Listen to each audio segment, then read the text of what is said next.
Hello, this is Above Average Agents, where we spill the real estate tea, give our take on the market, the madness, and being better than the average agent, and just like everything in between. I'm Tiana. I'm Megan. I'm Katie. Awesome, ladies. So let's talk about social media because I feel like every agent has to do social media, talks about social media, wants to know more about social media. So I feel like we all do it in different ways, the three of us. So let's let's start with like the shit you hate. So, All of Katie, it. we'll start with you. Katie, what do you hate about social media? I hate the bullshit radar. I hate it so much. But I didn't know if you meant like what I hate that I do on social media or people in Oh, general. no, just like in general and I like doing hate it. when real estate agents or any professional literally like goes into somewhere that they probably never been and been like, this is a local this or that. Like, come check out this cool place because it's cool and because it's trendy, not because they actually spend their money there. Like, it's like you got to do stuff that you actually are aligned with. And I just feel like it's very, very fake and very, very clear when somebody walks in to like, if I walked into like a surfboard shop, they'd be like, I'd be like, yeah, like, I don't know. It just doesn't make sense. It doesn't, you got to have Yeah, alignment. I agree. Meg, what about you? I don't like it so much myself, right? Like this is an interesting topic for the three of us. You guys really enjoy social and I don't. For me, I love social. It's my outlet to consume. That is how I melt my brain at night. That's how I decompress. It's all the things I enjoy. And then having to do it for work is what I don't like. So coming up with content, posting content, engaging, I don't like any of it. Yeah, it I love honestly is another job. It's another job, totally. And I'm not a creative brain. That's just not, it doesn't come easy for me. Yeah.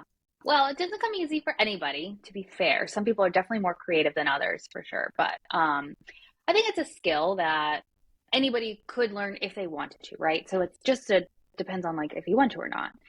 Right. Um, but I hate, yeah, the fakeness of it and how somebody could, yeah, literally look like they sell a bajillion dollars of stuff and then they actually don't. And I'm all for posting houses and things so that you can get into a certain market. Like I do get that, but at the same time, it's like, yeah, don't be fake.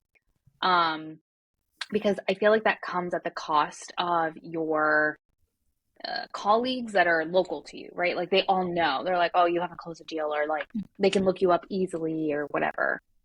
And you Um, lose trust right away if yeah, you're exactly. full of it. I mean, Or for it's like sure. if somebody does follow you and believes that you do sell those types of houses, and then you go to say an appointment and they're like, okay, well, like how many houses have you sold? And you have to say zero. Like that's terrible. Like Yeah, again, you lose trust. So I 100%. think there's a fine line between like wanting to get into a different market and a different price point and still being authentic to like where your current clients are. Yep. I also hate the fact that I'm an unpaid actress. I say that all the time. Like I am literally an unpaid actress and I feel like I'm like recording shit and I'm like, why am I doing this? Like why am I don't want to say why am I trying so hard? I do enjoy it, but at the same time I'm like, oh my God, Yeah. it's a lot. It's It's a mentally lot. exhausting. And it's draining when you have to like do shoots and like do a lot, especially for listings when they're more of a narrative base. It takes a lot. And Yeah. people don't Yeah. realize.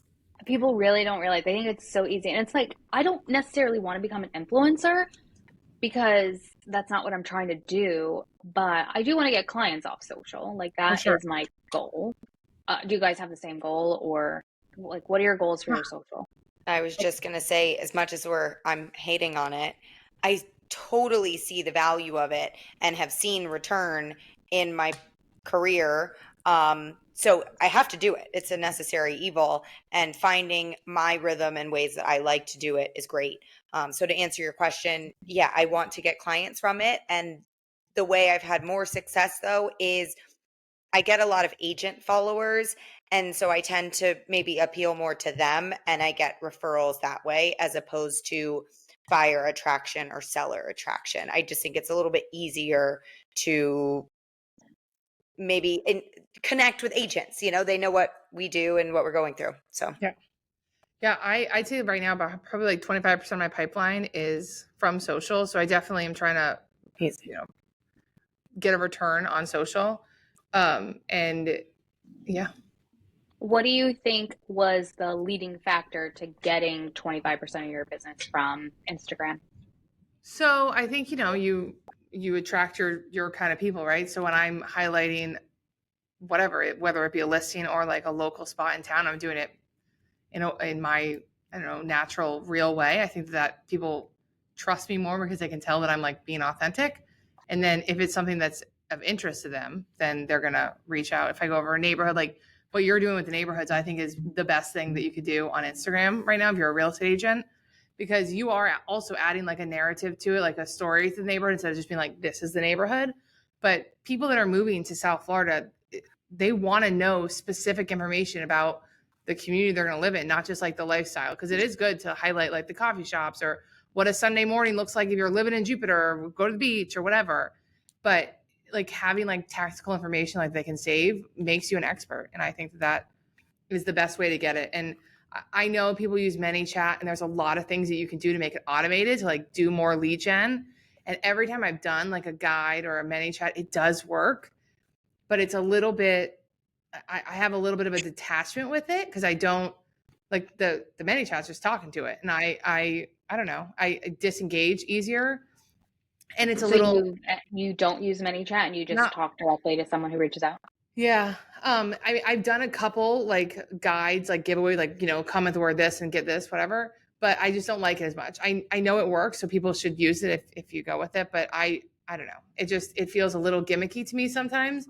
But when the reason why I brought that up is because for like a neighborhood guide, that is a really good thing to use ManyChat for, because people want information on specific neighborhoods and specific lifestyle amenities around. And are I you cold messaging new followers? No, but Alyssa does that, and she says she gets great results. Everybody that follows her, she sends a message to. So I also have a lot of agent followers, especially more recently. So if they comment on my post or if they reach out to me, then I'll like follow them back and I will talk to them and for sure. But like if a random person just starts following me, I'm not gonna say I don't care, because I care. I want to build a community. That's great. I don't know what they're there for. I don't know. There's a lot of things. They're just following. Yeah. Yeah. I agree. I don't follow everyone back or cold message everyone back. So two points on that, because I have been listening to other social media podcasts, and one is actually ManyChat. I canceled my subscription because I'm like, I don't have that many followers that I couldn't respond myself. And I feel like even as a consumer of people who post a million things and then use ManyChat to say like post, I don't know, Amazon, and like get like the Amazon links or whatever, Mhm. like I feel like it's very salesy because they'll say one thing and then they're like, give me your email address, and then it's another thing and another thing, and I'm like, just give me the damn link. Like I just want to buy that shirt or like whatever it is, right? That's Like exactly why I don't like it. so annoying. It's like Yeah.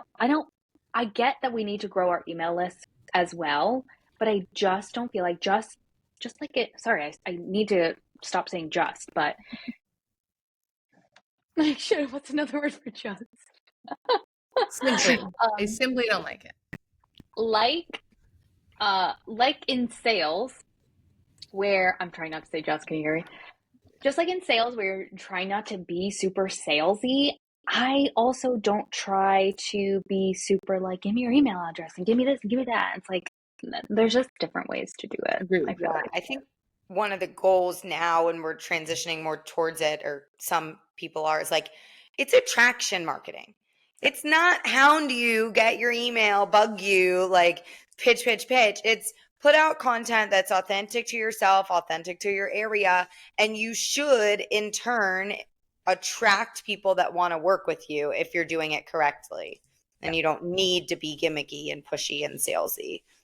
And it's the easiest way to get clients that you really like working with, because they already know you. They already know, like, and trust you. They already feel like your vibe. So if you're quirky or really outgoing, like, they're going to know that. You know what I mean? So it's easier. So you're not going to like surprise them with your Yeah. personality. So. Meg, what was your point before? that you were talking about before? Attraction marketing versus salesy. No, the one before. I forgot. Yeah, I had another point, and I was like, "Oh, I had to talk about that." But I knew with like ManyChat, for instance, I'm like, I just haven't bought into it. And like the doing the savvy. Cold messaging. Was it cold messaging Cold messaging. followers? So yes, that's what it was. So Dan Martell, who wrote Buy Back Your Time, I listened to one of his podcasts, and he's like, he has a ManyChat where he messages any new follower. And I noticed it because when I followed him, I noticed what it was. But because I'm in like a marketing job, like I knew what it was, so I didn't respond. But it was like, hey, thanks for the follow. Like, what made you follow my account? Or like something like generic like that. And I was like, oh, that's interesting. Like for every new follow, because I think he does that with ManyChat. But I was like, that's interesting. So that it just happens automatically. Yeah. And he has the best ManyChat. Like it feels like a real person. Once you get past a certain level of like the algorithm or whatever it is, he said that he also has like a bunch of young kids that run his DMs. So it's like they mix in some real conversation into it. I don't know. I started talking when I heard this, and I was very impressed. Wow, I need to try it. Real. Yeah. I'm currently working on a new social media plan. I have a team helping me, and we're trying to drive engagement and growth and whatnot. And I'm gaining followers, a decent amount, like 2 or 3 a day or something. And so I was like, oh, well, should I be reaching out to them? So then I like a couple of my look them up. It's like, we have no mutual followers.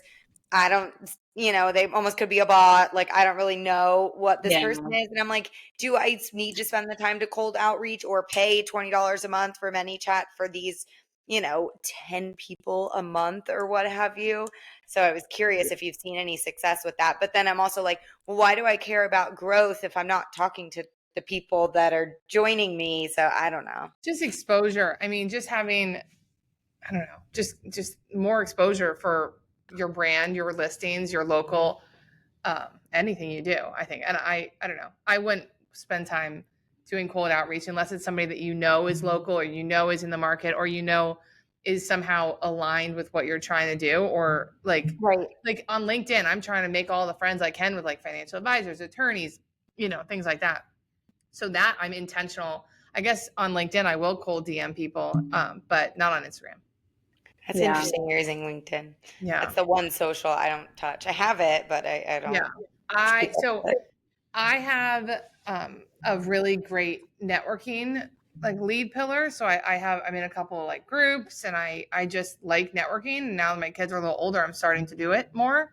And LinkedIn, you can really build an audience of local people in specific industries, and then you can like export and meet them in real life. So that's why I'm doing that. Interesting. That's a good idea. I like that.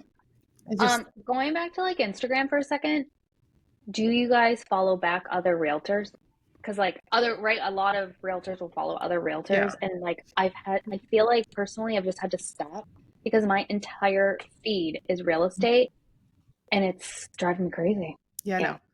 I don't, unless they reach out to me, or unless I know them from another, like, or like a BAM or like Tom Ferry, something like that. Like I don't, because they're just, looking and getting inspo from other agents. That's what we do, right? So, yeah. I have to say, if you are a realtor listening and you want to connect, awesome. If we make a connection, I might follow you, but I can't say that I'm following back everyone. This is a weird glitch of my own, but like I keep my followers at a certain number. So once it gets above that number, I'm a little cutthroat. Also, like, why would I want to follow somebody if I don't know what they're doing? Like when I want somebody to follow me, I send them messages. I have like add some kind of value to their life. I'll be like, heard you on a podcast. This was a great point. Love to hear more, or like connect or whatever. And then maybe they'll follow me back. Maybe they won't, but you got to add something, or otherwise your feed's going to be just full of random things that Right. And I think like we talked a little bit about content and coming up with new ideas and how that's so difficult. I think we hear it a lot, and I try to implement it, is like, I want to steal content from other industries and pull it into real estate. I don't want to keep R&Ding the same, hi, welcome to 1-3 Banana Street, and doing the same thing over and over. So like, That's why I don't want my feed, to your point, Tiana, to just be all real estate, because like I need creativity and I need to look elsewhere. But in Yeah. our defense, we watch so much more real estate content than any of our consumers will. So like listing videos, like remember we were talking about how like they're literally all the same. Like we walk and we disappear, we zoom, the day to night, like all the same transitions are going on over and over and over. And to us, it's like, oh, lame. I've done it like 6 times now. But the consumers, they're impressed. It's so like I get it looks super redundant to us, but it's really not to our consumers.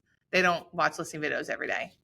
Yeah. Fair. I just can't get it out of my brain. So I'm like, there's so much. Like everyone does the same exact I thing. know. Like, oh my And it God. works. It's a very simple framework that works. And No, I don't like it. I don't care. I know. I was like but one of those kids that like always, even in school, it's like if everybody wore jeans, I would wear something else. Like I used to wear horse printed pants because everyone else was wearing like, I don't know, like ripped jeans or whatever they were wearing. And like I found these crazy ass like horse printed pants, orange pants. Like I would just be like crazy because everyone was going left, I would go right. Like yeah. Yeah. so my listing video that I made yesterday, I got inspo, like you were saying, Meg, from an outside of real estate video. And I don't know how it's going to translate. And like that part was where I feel like not creative, kind of like we were saying too before. But I'm like, oh, we'll see how it goes. Yeah. No, it's a, I to think they are. Katie's point, my listing video yesterday was your typical condo on the beach, 3-bedroom, but I brought a prop that I think is going to be hilarious. So I just made it a little bit more of like a hook and unique.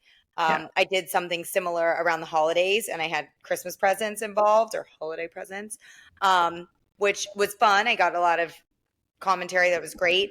The bad thing is that video only lasts for a couple weeks. So now I can't reshare that. So that's the negative. But it caught people's attention. So later this week, you'll see my cat making a big debut on a listing video.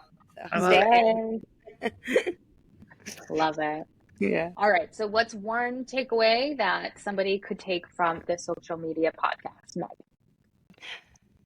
Oh gosh, so many different things. I would say be authentic. It's not one size fits all. Do what feels good for you and something you think you can commit to. And stay consistent with that. 100%. And I mean, pretty much the same thing. The algorithm is going to serve up what you offer to whoever wants to see it. So just do you and do it as consistently and as well as you can. You don't need like a videographer team. You could like literally do everything on your phone and you can get whatever you can do. Just stay consistent with what you can handle. I mean, obviously, if you can get a videographer to follow you around, that's going to be the best way to do it. But yeah, I mean, I think what helped me the most, like real in my creative brain, was to just throw spaghetti against the wall. I'm like, oh, I kind of like this. And I just lean in towards what I like in a video. So if you like Welcome to 133 Main Street, do that. But if you like other things, just do what you like. Like I've made ridiculous videos. The hurricane video I made once. I did like Miss Chloe or Cleo knockoff videos. So really, it's just like you just gotta throw shit against the wall, see what sticks, see what you like, and kind of go from there. It's going to evolve over time. So you don't have to get anything perfect. Just do it. Yep. Absolutely. Awesome. All right, guys, make sure to follow and like and save. And we will see you on the next podcast. Bye. Oh, wait. That was better, right?